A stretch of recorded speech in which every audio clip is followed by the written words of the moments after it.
Hi guys, Samantha from Jessama Tutorials here, and today I'm going to show you what tools are good to start with when you are starting polymer clay. So the basics are an acrylic roller. Try and get a solid one, so you can see that it is completely solid here. That means that it will last a lot longer and it's a lot stronger. When you're using a hollow one and you're pressing down, sometimes it can crack, and so generally I would go with a solid roller. So that's the first thing. Second thing to get are some tissue blades. And now you can usually get sets where you get a few different types, where you get a firm one, and this is the most important one. A flexible one. This one is a nice option to have, especially when you're doing things like mica shifts or mukumegane. And then sometimes a set will come with a ripple blade, which is a nice added extra, but definitely not necessary. But it's a nice to have. So you want those. And now if your set comes with a safety guard, you can definitely use that. This set does come with one. And you can do that until you get used to working with these, because it does mean that you know which side of the tissue blade to use. But if you don't like having that in the way, or it's a little bit clunky for you, what you can do is you can take some nail polish and you can paint it along the side of the tissue blade that isn't sharp. So you hopefully can see that there is a line there. And that is what I like to do in the beginning, because I find that the guards can sometimes be a little bit clunky to work with. Another thing you'll need is a craft knife. This is essential. You'll want, any craft knife will do really, but you do want to use a craft knife. And then another thing to think about is a pasta machine. I usually buy mine off of eBay for about $30 each. But if you can't afford a pasta machine, which is the first choice, you can think about maybe purchasing some playing cards. So here's an example of some playing cards where they're all different thicknesses, like so.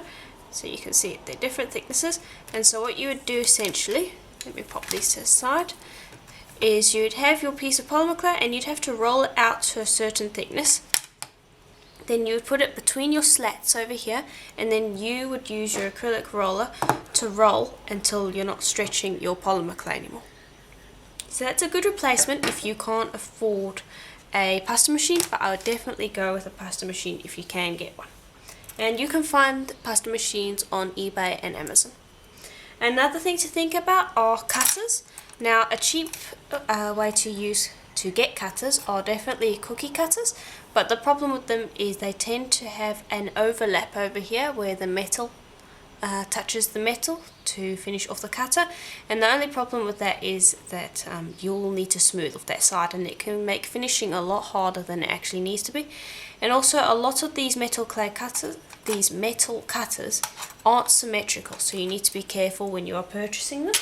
So if you can, I would go with some plastic cutters. I do sell them on my Etsy shop, Jessama Design, and they're much higher quality. You can get more interesting shapes, and they are always geometric, and there are no little kinks in the side, so there's a nice smooth finish, and it makes finishing a lot easier. So if you can afford those, go with that, but if you can't, metal cutters are another good option. Another thing you will need is a craft oven. I don't recommend starting with your home oven, because having food in the same oven as your polymer clay baking is just not a good idea. So if you can get a toaster oven, that's a good idea.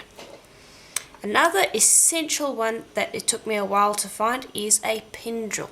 Now a pin drill is very important, because you don't want to be going and drilling your beads before they're baked, because what happens is it distorts your bead, and it doesn't give a very clean hole. So you want to be baking your bead, or possibly even going up until you varnish your bead with some resin, and then you want to be using this little handheld drill to drill your holes. It gives a much cleaner finish, and it means that there's no distortion, and it means that you can drill straight through resin, whereas if you had a hole before you started resining your piece, it would mean that the resin would get into the hole and it would just cause a lot of trouble. So if there's one tool I recommend over some of the less important ones, I recommend a pin drill over the cutters.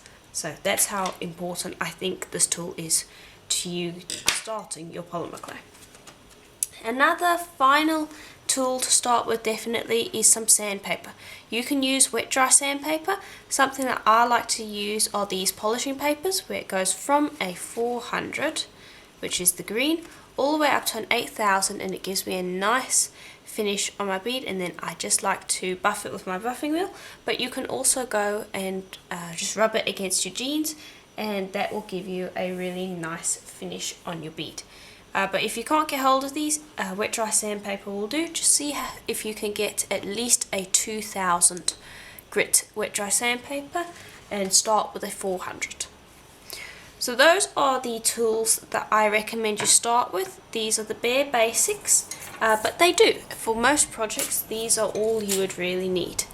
And another thing that I do recommend you do is, in the beginning, if you're somewhat serious about starting the polymer clay, even if it is a bit more expensive, go with the proper tools, because if you buy cheap versions, such as the metal cutters, like these, they're nice and cheap in the beginning, but the problem is as you advance, you'll want to replace them with the proper stuff.